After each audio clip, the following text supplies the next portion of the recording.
네, 찬양대 찬양이 짧고 아주 강렬하게 이렇게 찬양을 해주셨는데 짧고 간단하게 설교하라고 하는 듯한 그런 들립니다. 설날이 안식일이라서 교회 나오기 참 힘드셨을 텐데 또 이 안식일 잊지 않고 참석하신 모든 분들께 진심으로 하나님의 축복이 함께 하시기를 진심으로 기원합니다.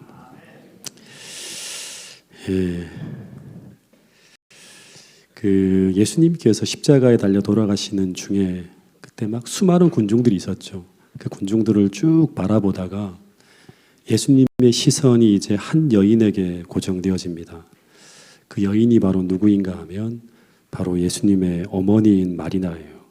근데 이때 이 마리아는 그 요한의 부축을 받으면서 너무나 고통스럽게 죽어가는 자기의 이제 아들을 바라보고 있었는데 그 십자가에 매달려 있는 시간이 거의 오전 9시부터 오후 3시까지니까 6시간이잖아요. 그러니까 처음에는 막 그 모습을 바라보는 게 너무 힘들어서 요한이 집으로 데려갑니다. 집으로 데려갔다가 거의 돌아가실 시간이 임박해서 이 마리아가 어떻게든 그 마지막 끝모습을 바라보고 싶어 해서 또 나온 거예요. 그런데 그때 예수님께서 그 스스로도 너무 힘들고 고통스러운 상황 속에서도 그분이 자신의 어머니를 생각하면서 그가 그 순간 할 수 있는 딱 2마디의 말씀을 남기셨어요. 그게 바로 뭔가 하면 첫 번째는 여자여 보소서 아들이다라고 합니다. 이게 무슨 말인가 하면 어머니 이제 당신 곁에 있는 이 요한이 저를 대신해서 당신을 모실 아들입니다 라고 하는 그런 얘기예요. 그리고 나서 또 누구를 봤을까요? 7절에 보면 이제 27절에 보면 요한을 바라보면서 요한에게도 한마디의 말씀을 하셨는데 그게 바로 뭐냐 그러면 보라 내 어머니라고 하는 말씀이에요. 이 말은 요한아 나의 어머니를 이제 나를 대신해서 너의 어머니처럼 어떻게 해달라? 돌보아 달라고 하는 부탁의 말씀을 하셨다고 하는 거예요. 예수님이 십자가에 달려 돌아가실 때 십자가에서 남기신 언어가 7마디를 했어요. 가상 7언이라고 하는데 근데 이 7마디의 말씀은 진짜 모든 그리스도인들이 굉장히 많이 연구하고 생각해야 될 이 정말 귀한 메시지가 담겨 있는 그런 말씀이라고 하는데 왜냐하면 예수님께서 십자가에 달려 죽어가면서 사력을 다해서 유언처럼 세상에 남긴 말씀이기 때문에 그렇습니다. 근데 그 중에 하나가 무엇인가 하면 그것은 바로 나는 인간으로서 나의 육신의 부모님을 어떻게 한다? 최선을 다해서 공경했다고 하는 거예요. 이 시대의 소망에 보면 이제 이 요한복음 19장 26절 27절의 말씀을 이렇게 좀 엘렌 화이트이 주석해 놨는데 같이 한번 읽어보겠습니다. 시대의 소망 752페이지에 있는 말씀입니다. 시작. 효도에 대한 그리스도의 완전한 모본은 어두운 세대를 밝은 빛으로 비춘다. 거의 30년 동안 예수께서는 매일의 일과를 수행하심으로 가사의 짐을 나누어 지셨다. 이제 그분은 마지막 고통 중에서도 슬퍼하는 홀어머니를 위하여 필요한 준비를 잊지 않으신다. 그와 같은 정신이 우리의 주님을 따르는 모든 제자들에게도 나타나야 할 것이다. 그리스도를 따르는 자들은 저들의 부모를 존경하고 그들을 부양하는 것이 신앙의 일부라는 사실을 생각해야 할 것이다. 그리스도의 사랑을 마음에 간직한 자들은 반드시 저들의 부모에게 사려 깊은 돌봄과 부드러운 동정을 주게 될 것이다. 하여튼 요즘 세상은 이제 거의 대부분 사람들을 어떻게 평가하는가 하면 경제적인 쓸모, 경제적인 유용성을 가지고 모든 것을 판단하는 그런 세상입니다. 그러다 보니까 이제 아마 갈수록 더할 텐데요. 연세가 많은 분들은 이 사회에서 생산 능력이라든가 일의 효율성에서 계속 떨어져요. 그러다 보니까 사회에서 별로 쓸모없는 존재가 되어지면서 노인을 경시하는 풍조가 지금 이 세상에 만연하고 있는데 근데 두려운 것은 뭔가 하면 이 노인을 경시하는 이런 사상이 집안의 부모까지도 경시하는 풍조로 지금 번져가고 있다고 하는 거예요. 이 주님이 성경을 통해서 계속 말씀하시기를 어떤 얘기를 하는가 하면 이제 교회는 세상을 본받아서는 안 되죠. 그 정반대의 가르침을 계속 가르치고 있어요. 그래서 이런 말씀이 있는데 레위기 19장 32절에 보면 이 말씀을 같이 한번 읽어볼까요? 시작. 너는 샘 머리 앞에 일어서고 노인의 얼굴을 공경하며 내 하나님을 경외하라. 나는 여호와니라. 그 샘 머리가 뭐예요? 그러니까 이 머리가 희끗희끗한 어른들 앞에서 어떻게 알아? 일어서고 노인의 얼굴을 어떻게 알아? 그러니까 얼굴이 막 주름져 있지만 그 노인의 얼굴을 어떻게 알아? 공경하라. 그게 바로 하나님을 경외하는 사람들의 모습이라고 하는 거예요. 심지어 신명기 27장 16절에는 어떤 말씀을 하는가 하면 그 부모를 경홀히 여기는 자는 저주를 받을 것이요 모든 백성은 어떻게 알아? 이 말씀에 아멘으로 화답하라고 하는 거예요. 그러니까 이 말씀은 어떤 말씀인가 하면 오늘 우리에게 우리가 부모를 경홀히 여기기만 해도 이 경홀히 여긴다는 말이 뭐예요? 중요하게 생각하지 아니하고 가벼이 여기고 무관심하게 생각만 해도 하나님은 그러한 우리의 행동을 볼 때 어떻게 하신다? 불쾌히 여기시고 그 삶을 어떻게 하지 않는다? 축복하지 않겠다고까지 말씀하고 있는 거예요. 여러분 이 말씀이 공감이 되십니까? 이 말씀이 이 시대와 맞지 않는 말씀처럼 느껴질 그런 어떤 시대를 우리가 살아가고 있어요. 왜냐 그러면 뉴스를 보면 이런 가르침을 비웃기라도 하듯이 너무나 폐륜적인 일들이 난무하는 그런 세상이 오늘 우리가 살아가는 세상이라고 하는 것입니다. 제가 이 말씀을 보면서 이제 최근에 난 기사를 몇 가지를 좀 봤는데요. 이게 2022년 그러니까 2년 전이죠. 4월에 이제 난 기사인데 이 40대 아들이 70대 부모를 그냥 상습적으로 폭행해 왔대요. 계속 때리는 거예요. 그러다가 어느 날 70대 아버지에게 술 가져오라고 시켰는데 이 아버지가 말을 듣지 않아서 이 아버지의 머리를 벽에 막 흔들어서 계속 부딪히게 하는 거예요. 그래서 머리에 피멍이 들 정도로 때리고 그리고 그 아들을 말리는 어머니에게도 폭행을 가합니다. 이 아들이. 심지어 그 부모가 그러니까 이 컨트롤이 안 되니까 힘이 없어서 경찰에 신고해요. 그랬더니 경찰에 신고했다고 그 부모에게 뜨거운 물을 머리에 붓는 아주 파렴치한 짓을 이 아들이 했는데 근데 법원이 이 아들에게 1심에서는 어떻게 했는가 하면 징역 10개월을 선고했어요. 근데 2심에서는 원심을 깨버렸어요. 이 정도까지는 안 된다. 더 심하게 엄벌을 해야 된다고 해서 1년 6개월을 판시했다고 하는 선고가 내렸다고 하는 기사가 나왔습니다. 그리고 또 하나의 기사는 이게 이제 수년 전에 이제 벌어진 일인데 온 나라를 떠들썩하게 한 사건이었어요. 아주 유명한 재벌집 자녀들이 자신들의 어머니가 그러니까 자신들에게 물려줄 유산을 어머니가 취해서 이제 그걸 오늘 친정으로 빼돌렸다고 하는 이제 이야기를 누구에게 듣는가 하면 아버지에게 듣습니다. 그래서 그 아버지가 너희에게 이런 큰 돈을 이제 물려줄 유산이 있었는데 너희 어머니 때문에 너희에게 물려줄 유산이 없게 되었다고 하는 이야기를 이제 들려줍니다. 그 이야기를 듣고 자녀들이 어머니에게 도둑년이라고 쌍욕을 하고 심지어 어머니를 때리고 학대를 합니다. 그리고 그 자녀들이 어머니를 그 집 지하에다가 한 달 동안 가두어둡니다. 사설 감옥이 있대요. 그러니까 그렇게 어머니를 학대하는 거예요. 그러다가 이 어머니를 집에서 도저히 못 볼 것 같은 거예요. 이 돈 때문에. 그래서 어머니를 정신병원으로 이제 입원시키려고 앰뷸런스를 태워서 막 이제 어머니를 강제로 막 태웁니다. 그 상황에서 막 실랑이를 막 벌이면서 엄마가 두들겨 맞고 해서 온몸에 피멍이 들어요.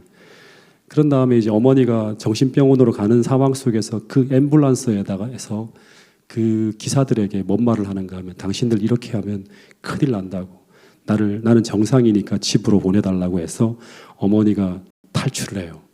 그래서 슬리퍼 차림으로 친정에 돌아갑니다.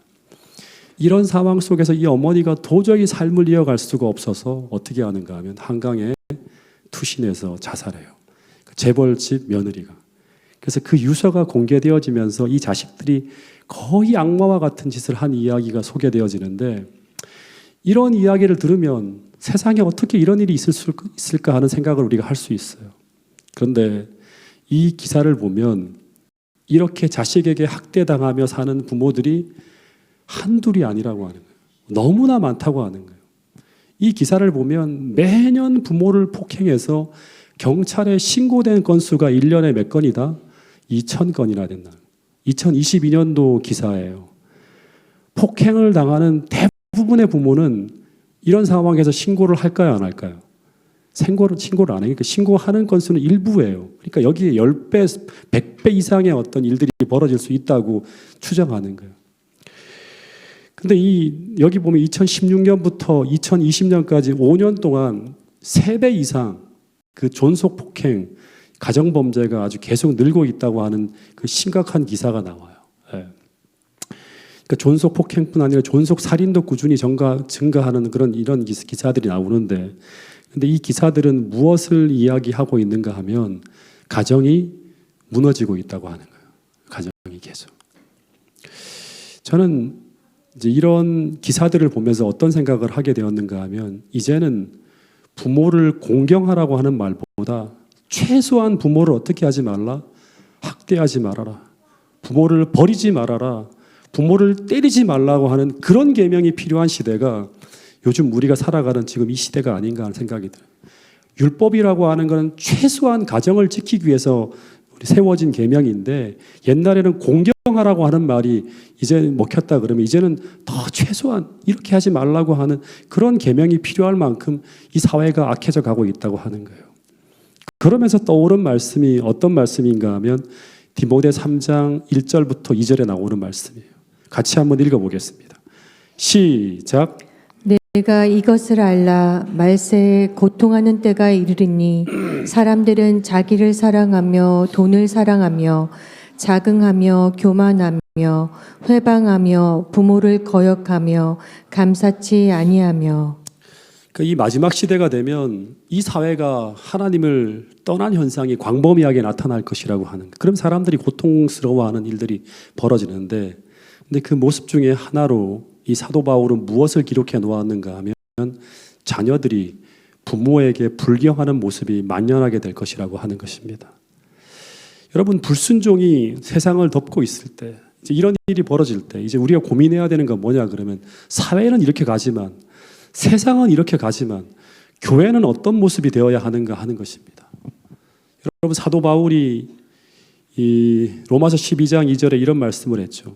그리스도를 믿는 믿음으로 살아가는 너희는 어떻게 살아라?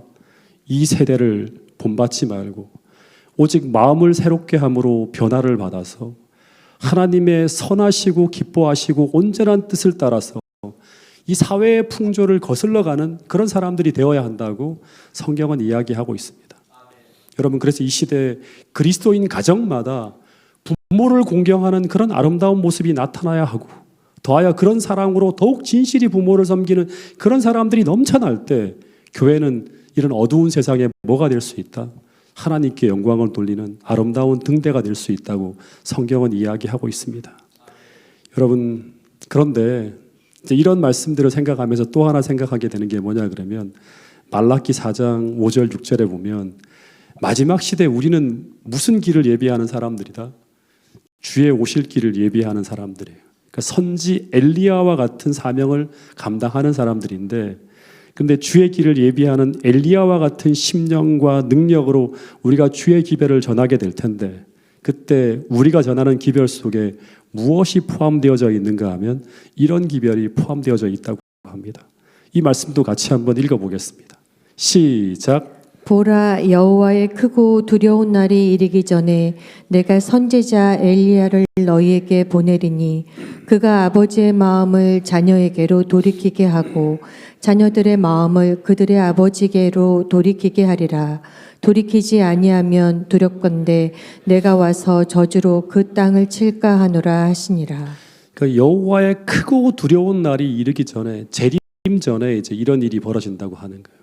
그러니까 이 말씀을 보면 재림 직전 어떤 일이 벌어지는가 하면 그 자식의 마음을 아비에게로, 아비의 마음을 자식에게로 돌이키는 이 부모와 자식 간의 무너진 관계를 회복하는 운동, 즉 이 가정을 회복시키는 운동이 벌어지게 될 것을 예언하고 있습니다. 근데 왜 마지막 기별에 이제 어떻게 보면 온 세상에 마지막 기별이 전해질 때 이런 가족 간의 관계 회복 운동이 동시에 함께 벌어지게 될까? 우리 생각해 봐야 됩니다. 여러분, 종말이 오면 이 세상이 하나님과 멀어지게 돼요. 하나님과 멀어지게 되면 그 결과 이 세상에 무엇이 나타나는가 하면 사랑이 식어지게 된다고 마태복음 24장에 보면 나옵니다. 근데 이 세상에 사랑이 식어지게 되면 그러면 그 사랑이 식어지는 모습이 제일 먼저 나타나는 곳이 무엇인가 하면 이 우리 사람 간의 관계가 먼 곳에서부터 사랑이 식어지는 일들이 벌어지게 됩니다. 그래서 종말에 사랑해야 될 이웃 사이가 사랑이 식어지게 되면 점점 무자비하게 변해가고요. 그 다음에 두 번째로 관계가 무너지는 게 뭐냐 그러면 피를 나눈 형제 사이예요. 피를 나눈 형제 사이도 사랑이 식어지게 되면 이 돈과 이기심으로 인해서 원수가 되어집니다. 더하여서 어디로 또 침범에 들어가는가 하면 사랑이 식어지게 되면 부부 간에도 가장 신뢰와 사랑이 돈독해야 될 이 부부 간에도 이 사랑이 식어지면서 계속 가정이 파괴되어집니다. 이혼율이 막 엄청나게 증가하는 게 바로 그런 모습이죠. 사랑이 식어가는 거예요. 근데 그런 가운데서도 마지막까지 남아 있어야 될 사랑의 관계가 바로 어디인가 하면 부모와 자식 간의 관계입니다. 어떻게 보면 이 부모와 자식 간의 관계는 인간 사회의 마지막 보루예요. 그런데 만약 이 관계마저 무너지게 되면 인간 사회의 기초가 무너지게 되는 거예요. 그럼 세상이 정말 끝이 오는 거예요. 다시 말해서 지옥이 되는 거예요. 그래서 오늘날 세상에서 벌어지고 있는 이 자식이 부모를 때리고 죽이고 하는 이런 일들은 무엇을 말해주고 있다? 이 세상에 종말이 오고 있다고 하는 것을 알려주는 가장 명확한 징조 중에 하나가 바로 이것이라고 하는 것입니다. 근데 하나님은 마지막 시대 이 하나님의 남은 교회가 이 부모와 자식 간의 무너진 관계를 회복하라고 하는 그런 기별을 가지고 이 무너져가는 세상에 다시금 가정의 기초를 바로 세우는 그런 회복 운동을 벌이게 될 것이라고 말씀하고 있는 것입니다. 여러분, 이 사명을 가지고 태능교회에 무슨 부서가 있다? 가정봉사부가 있다고 하는 것입니다. 여러분, 가정봉사부가 이런 역할을 감당해야 된다는 것을 꼭 기억하시고 태능교회가 더 건강하고 더 아름다운 그런 가정을 세우는 그런 교회가 될 수 있도록 우리 모두가 동참해 주시고 노력해 줄 수 있기를 간절히 바라겠습니다. 근데 여러분, 왜 우리는 부모를 공경해야 되나요? 여러분, 효라고 하는 게 뭐예요? 세상에 아무리 훌륭한 스승이나 대통령이나 대학자를 우리가 섬긴다 하더라도 우리는 그분들을 존경하지 효도하지 않습니다. 그래서 효도라고 하는 것은 우리에게 생명을 건네준 존재에 대한, 다시 말하면 우리 생명의 근원에 대한 공경이라고 그렇게 이제 해석을 합니다. 그래서 부모님은 우리에게 어떻게 보면 눈에 보이는 하나님은 아니지만 하나님 같은 그런 존재라고 합니다. 옛날에 제가 이제 교회를 다니기 전에 우리 부모님이 꼭 이제 고향에 어머님을 뵈러 가면, 할머니를 뵈러 가면 어떻게 하는가 하면 집 방 안으로 들어가지도 않아요. 마루에서 절을 하세요. 절을 하시고 이렇게 들어가서 어머님 왔습니다라고 인사하는 걸 봐요. 근데 제가 나중에 신앙을 해서 보니까 이거예요. 이게 진짜 옛날에 유교 사상은 우리 아버지는 부모님을 대할 때 마치 하나님처럼 그렇게 섬기는 걸 봤어요. 여러분, 효라고 하는 것은 우리에게 생명을 건네준 존재에 대한, 다시 말하면 우리 생명의 근원에 대한 공경이에요. 그래서 주님은 말씀하시기를 우리가 눈에 보이는 육적인 부모를 공경하지 못하면서 눈에 보이지 아니하는 영적인 부모를 섬긴다고 하는 것은 거짓이라고까지 말씀하고 있는 거예요. 같은 원리로 우리가 눈에 보이는 작은 예수들인 내 이웃을 예수님을 섬기듯이 내 몸과 같이 사랑하면 그때 너희가 눈에 보이는 하나님을 사랑하는 줄을 하나님께서 아시겠다고 말씀하는 거예요. 10계명 중에 5번째 계명은 우리 눈에 보이는 그 작은 예수 중에 가장 가까이에 있는 제일 먼저 섬겨야 될 이웃이 바로 누구다? 우리 부모라고 말하고 있는 것입니다. 그래서 우리가 우리 부모님을 정말로 제대로 공경하면 그때 눈에 보이지 않는 너희 영적 부모인 하나님을 너희가 참으로 공경하는 줄 주님께서 알 것이라고 말씀하고 있는 것입니다. 여러분, 마태복음 15장 4절부터 9절에 보면 이런 이야기가 나와요. 당시 유대인들이 정말 하나님을 신실하게 섬긴다고 고백하는 사람들이 쭉 모여있는 공동체였어요. 그러면서 이들이 자신들이 그런데 부모님을 잘 공경하지 못하는 일들이 비일비재하게 그 당시에도 벌어지고 있었는가 봐요. 근데 당시 유대인들이 이런 부모님에 대한 불경을 어떻게 변명하고 있었는가 하면 마치 그들이 주님께 드려야 될 헌신을 하나님께 드렸기 때문에 부모님을 공경하지 못하고 있다고 이렇게 변명을 합니다. 고르반 하면서 이제 그렇게 얘기를 하죠. 근데 그때 주님이 그런 그들을 향해서 어떻게 책망하셨는가 하면 너희가 너희 부모를 공경하지 않으면서 하나님을 공경한다고 하는 것은 그것은 거짓말이라고 하면서 하나 덧붙여서 무슨 말씀을 하셨는가 하면 너희가 그렇게 나를 공경하면 나를 어떻게 경배하고 있는 것이다? 헛되이 경배하는도다라고 하면서 책망을 하셨습니다. 여러분, 때때로 우리는 자식들에게 어떤 헌신을 하는 것은 아깝지 않은데 부모에 대한 공경이 너무나 큰 희생처럼 느껴질 때가 있습니다. 그리고 자꾸 후손위로 밀려나요. 그리고 그것이 힘들고 부담스럽게 생각될 때가 있다고 하는 것입니다. 근데 이 효도가 하나님을 예배하는 헌신과 비슷하다고 본다고 하면 우리가 하나님께 헌신하는 것은 하나님으로부터 받은 사랑이 크다는 것을 알기 때문에 그 은혜에 감사해서 우리는 하나님께 헌신을 드리는 거예요. 마찬가지로 부모님께 드리는 효라고 하는 것도 우리가 우리 부모님께 받은 사랑이 얼마나 큰지를 안다고 하면 그리고 그것에 감사한다고 하면 효라고 하는 것이 어떻게 나타난다? 자연스럽게 나타나는 현상일 수 있다고 이야기하는 것입니다. 그래서 하나님께서 그런 것을 아시기 때문에 인간을 창조할 때 이런 원리가 작동할 수 있도록 만드셨다고 하는 거예요. 인간이 가장 고등한 그런 존재임에도 불구하고 참 신기하게도 인간은 다른 동물들과 전혀 다르게 성장하도록 하나님이 만드셨어요. 그래서 인간은 다른 동물들과 달리 정말 느리게 자립할 수밖에 없도록 만드셨다고 하는 거예요. 제가 이제 봉화에서 시골 생활을 할 때 한 몇 개월 동안 거기서 머물렀는데 그때 송아지가 태어나는 걸 처음 봤어요. 예. 너무나 경이로웠습니다. 송아지가 어머니의 이제 거기서 이제 딱 나와서 바닥에 누웠는데 움직이지도 못하고는 그런 핏덩이에요. 그 모습을 방금 전에 봤는데 얼마 안 되어서 비틀비틀 하더니 잠시 후에 어떻게 되는가 하면 혼자 걸어요. 예. 그리고 조금 있으니까 혼자 뛰어다니는 걸 보았습니다. 근데 그 시간이 몇 분인가 하면 불과 20분도 안 되었어요. 20분 만에 혼자 서고 혼자 걷고 혼자 뛰는 거예요. 너무나 놀라웠어요. 그리고 얼룩말 같은 경우도 6분이면 보행이 가능하대요. 태어난 지. 15분이면 뛰고 막 달린다고 합니다. 그게 얼룩말의 어떤 생리예요.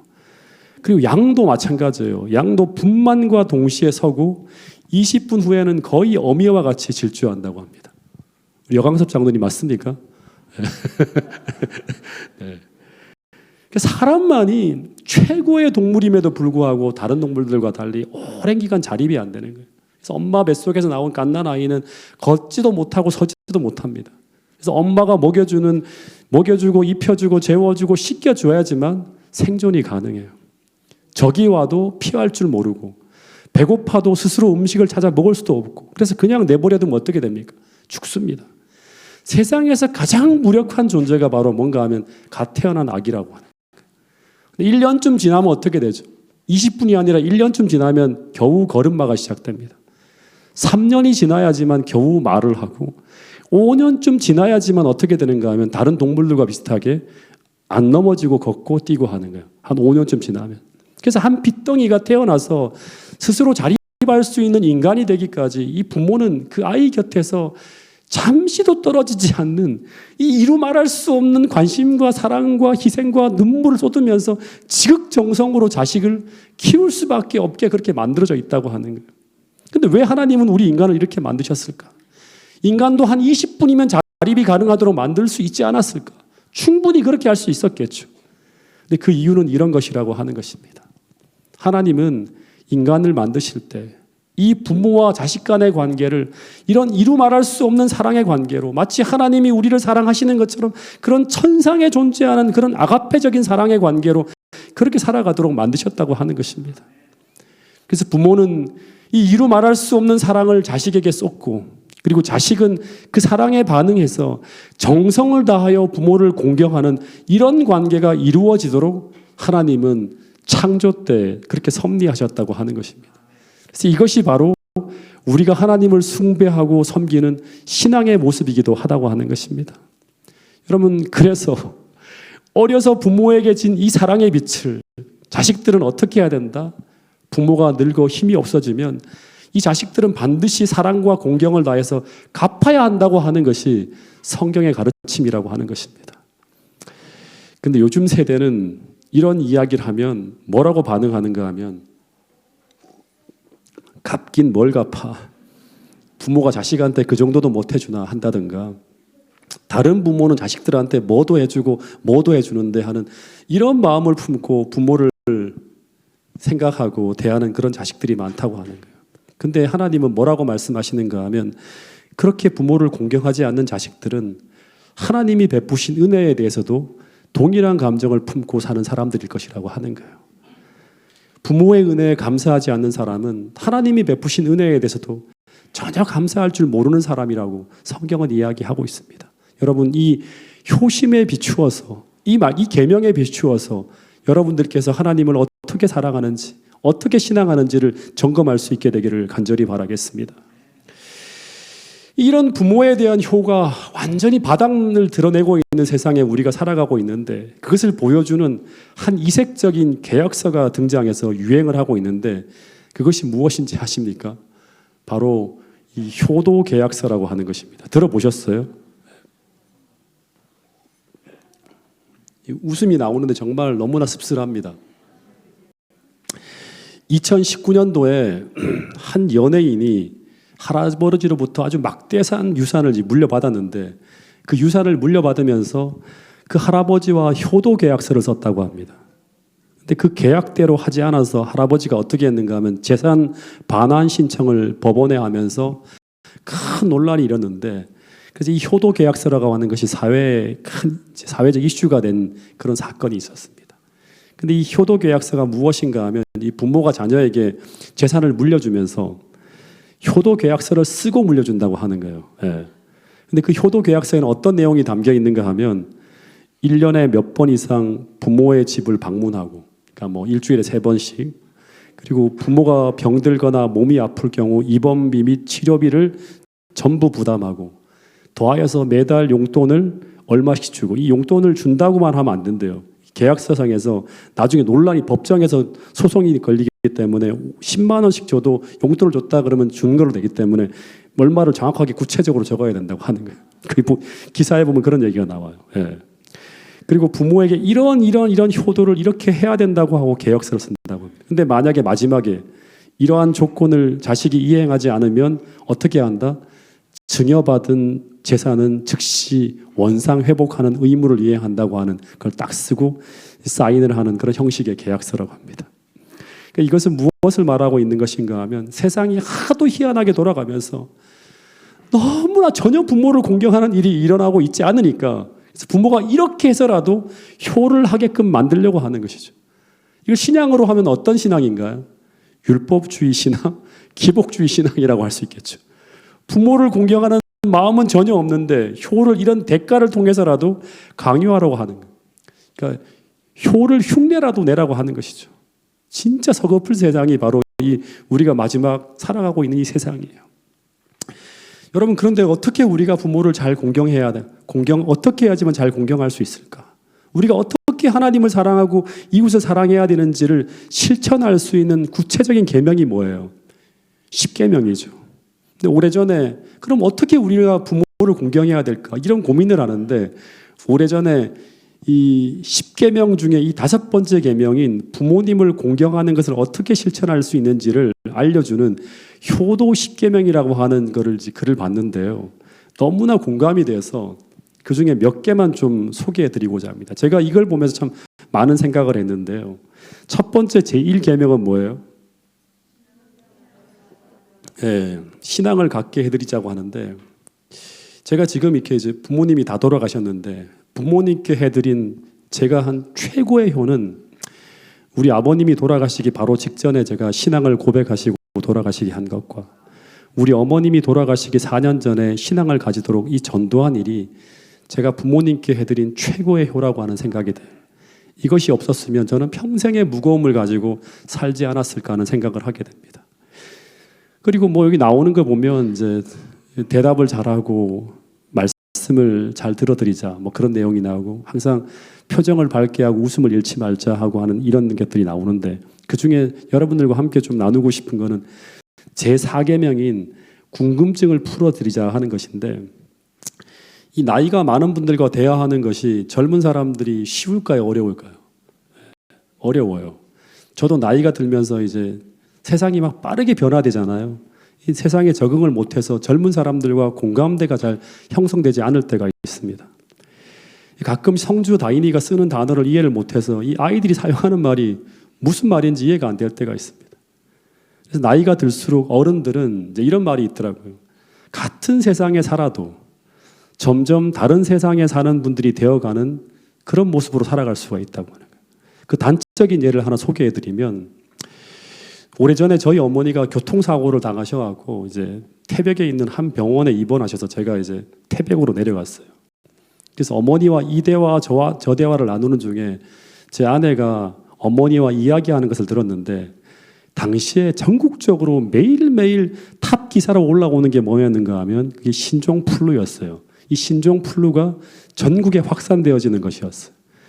근데 병원에 입원해 계신 어머니에게 이제 제 아내가 어머니 이 태백에도 신종플루가 도나요? 하고 이렇게 물었어요. 근데 어머니께서 하시는 말씀 이해를 못 하셔서 뭐라고 이렇게 묻는 거예요.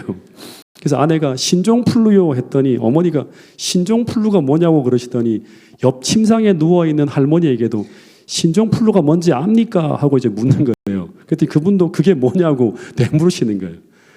두 분이 그러면서 뭐라고 하는 그게 뭔지 좀 알려달라고 하는 거예요. 온 세상이 다 관심을 갖고 있는 그런 일을 이 나이 든 분들은 그것이 기억이 안 나고 들어도 기억이 안 나고 심지어 뉴스를 봐도 아나운서가 하는 말을 이해도 못하니까 따라가지 못하고 있는 거예요.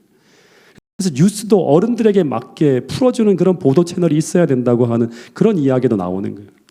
그래서 어르신들에게는 궁금한 것이 참 많아요. 근데 그런 궁금해하는 부분들에 대해서 어르신들이 질문할 때 보통 우리가 어떻게 하는가 하면 그런 것은 어머니는 모르셔도 돼요 하고 무시하는 말로 잘라버리는 것이 보통이라고 하는 거예요. 그러면 이 부모님들은 굉장한 소외감을 느끼고 불행을 느끼게 된다고 하는 것입니다. 여러분은 부모님과 대화를 하려면 이런 노력과 인내가 필요한데 그런데 그런 노력과 인내는 부모님을 사랑하는 마음과 공경하는 마음이 있어야지만 가능한 것이라고 하는 것입니다. 여러분 옛날에 조선시대 사극을 보면 어머니 아버지가 100마디를 하면 자녀들은 어떻게 하는가 하면 100마디를 다 받들어서 깍듯하게 앉아서 공손하게 대답하는 모습을 우리가 볼 수 있는데 이 모습은 바로 부모님께 효를 다하는 정말 아름다운 품성을 가진 자녀의 모습이라고 하는 것입니다.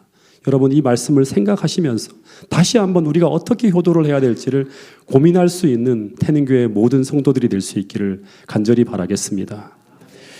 한 가지 계명만 좀 더 살펴보면 이제 이 좀 넘어가도록 하겠습니다. 이거 하나만 좀 살펴보겠습니다. 제 7계명에 보면 어떤 얘기가 나오는가 하면 외모를 아름답게 꾸며드리자라는 게 마지막 계명이에요.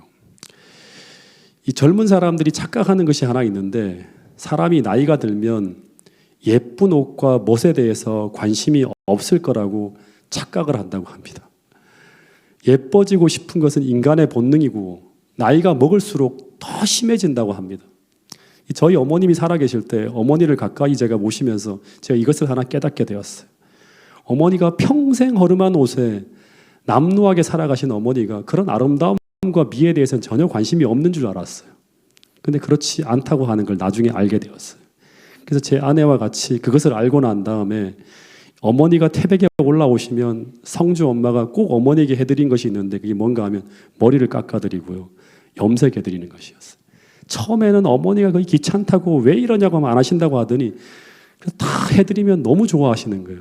나중에는 어머니가 서울로 올라오시면 성주 엄마에게 제일 먼저 부탁하는 게 뭐냐 그러면 머리 좀 잘라주고 염색 좀 해달라고 하는 걸 제일 먼저 하시는 거예요. 그리고 새 옷을 입으시는 것도 그렇게 싫다고 사양하시고 거절하셨지만 사드리면 그렇게 좋아하시고 매번 입으시고 심지어 돌아가시기 전까지 연세가 90이 가까워 오셨는데도 저희 어머님은 이 여자다움을 지키려고 하셨고 단정하고 예쁘게 가꾸려고 하셨다고 하는 거예요. 여러분, 우리가 이해를 못하면 안 됩니다. 예. 여러분, 그래서 이 7계명은 어떻게 보면 별로 어려운 일들이 아닐 수 있어요.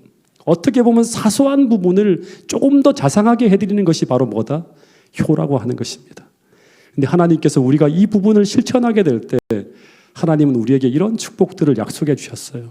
이 말씀을 같이 한번 읽어보겠습니다. 에베소 6장 2절 말씀입니다. 시작. 내 아버지와 어머니를 공경하라. 이것은 약속 있는 첫 계명이니 이로써 내가 잘 되고 땅에서 장수하리라. 내 아버지와 어머니를 공경하라.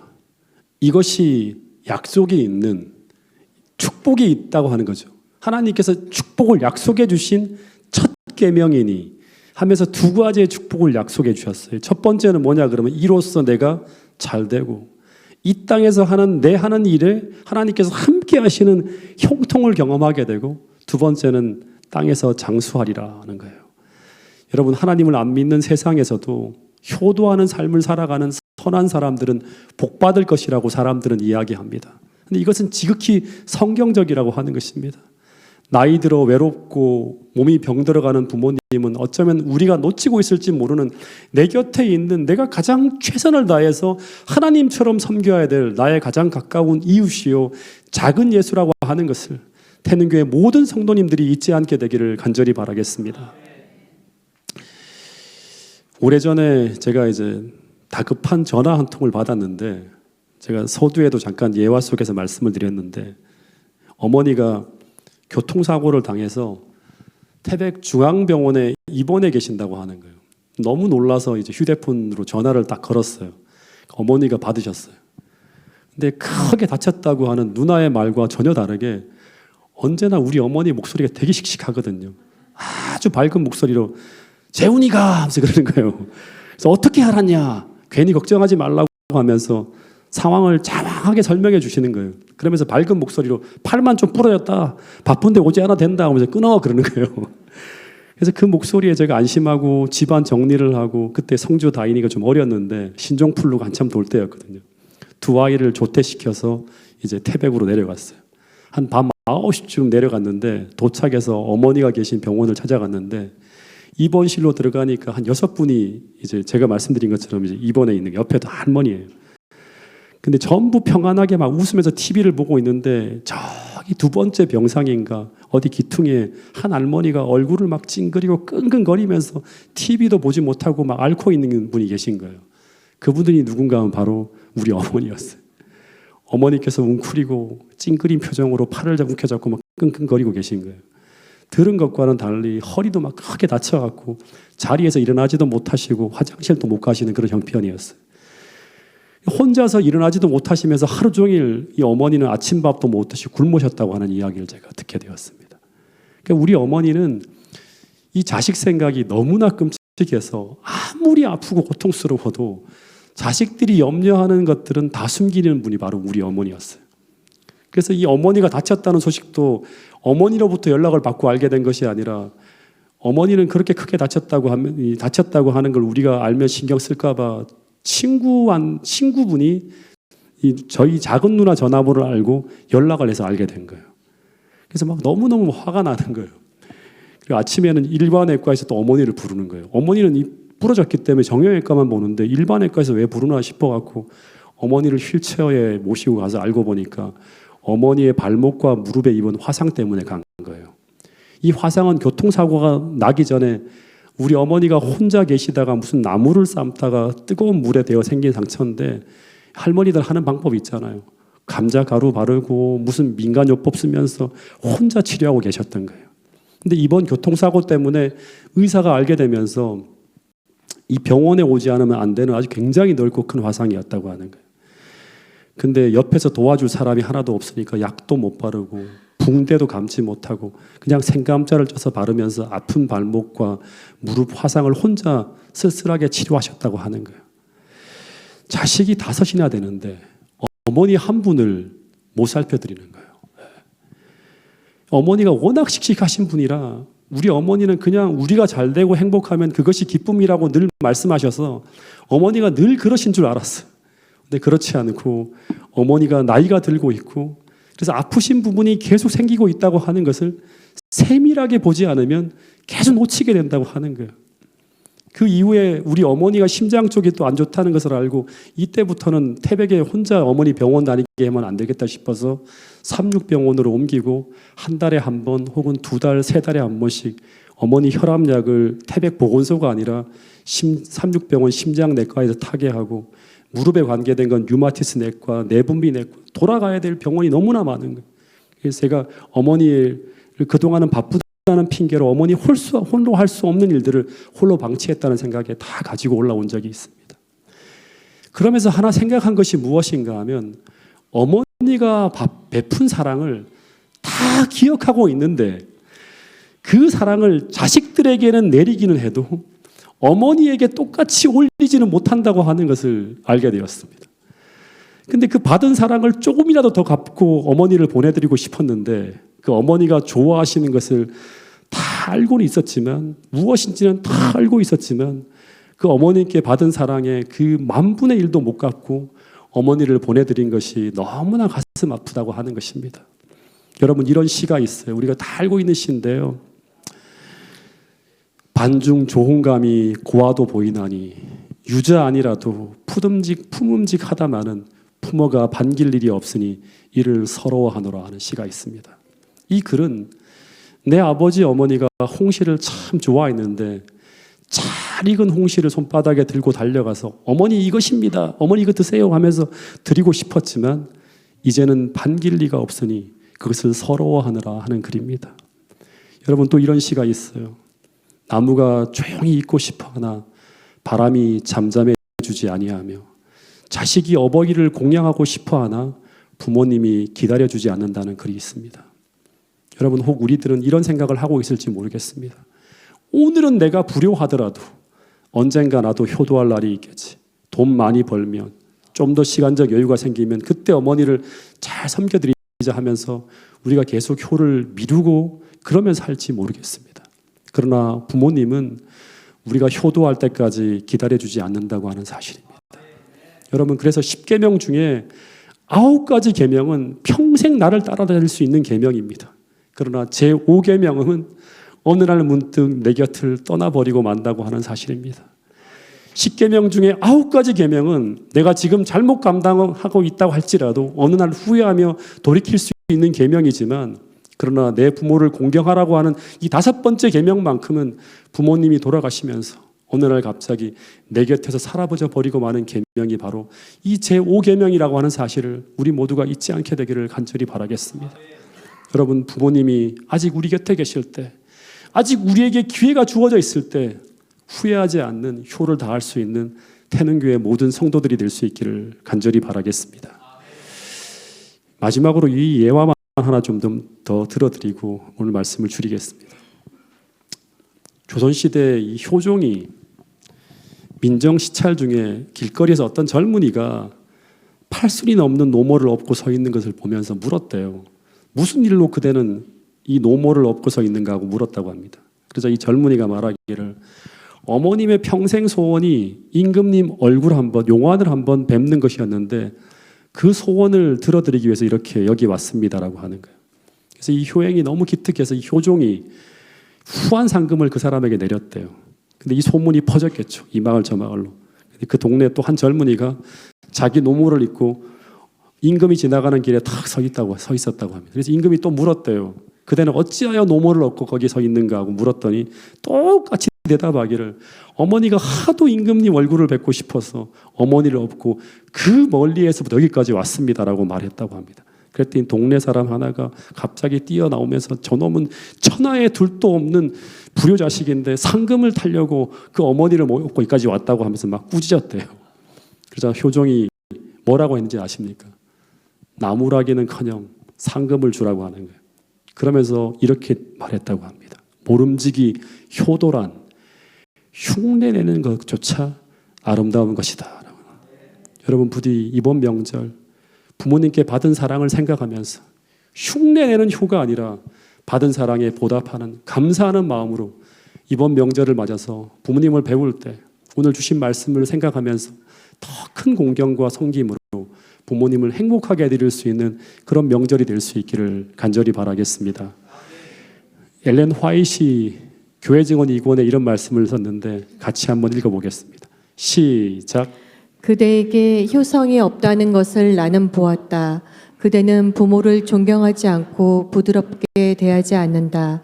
그들의 실수가 무엇이든 간에 그대가 그들에 대해 취한 행동은 잘못된 것이다. 심는 대로 거둔다. 시간이 지나면 그대는 그대의 부모가 그대에게 받는 것과 똑같은 대접을 자녀들로부터 받을 것이다. 그대는 어버이를 가장 행복하게 해드릴 방법을 연구하지 않고 이런 목적으로 자신의 소원과 낙을 희생하지도 않는다. 그들이 살아야 얼마나 더 사시겠는가. 그대가 순종한다면 그대의 하나님 여호와가 그대에게 준 땅에서 오래 살 것이다. 교회 증언 2권 80페이지에 있는 말씀입니다. 내 부모를 즐겁게 하며 내 낳은 어미를 기쁘게 하라. 잠언 23장 25절 말씀입니다. 주님께서 주신 그 사랑을 받은 사람들로 내가 주님처럼 섬겨야 될 가장 가까운 이웃인 우리 부모님을 정말 평생 행복하게 해드릴 수 있는 그런 마음을 가지고 부모님을 섬기는 우리 태능교회 모든 성도들이 될 수 있기를 간절히 바라면서 오늘 말씀을 줄이도록 하겠습니다.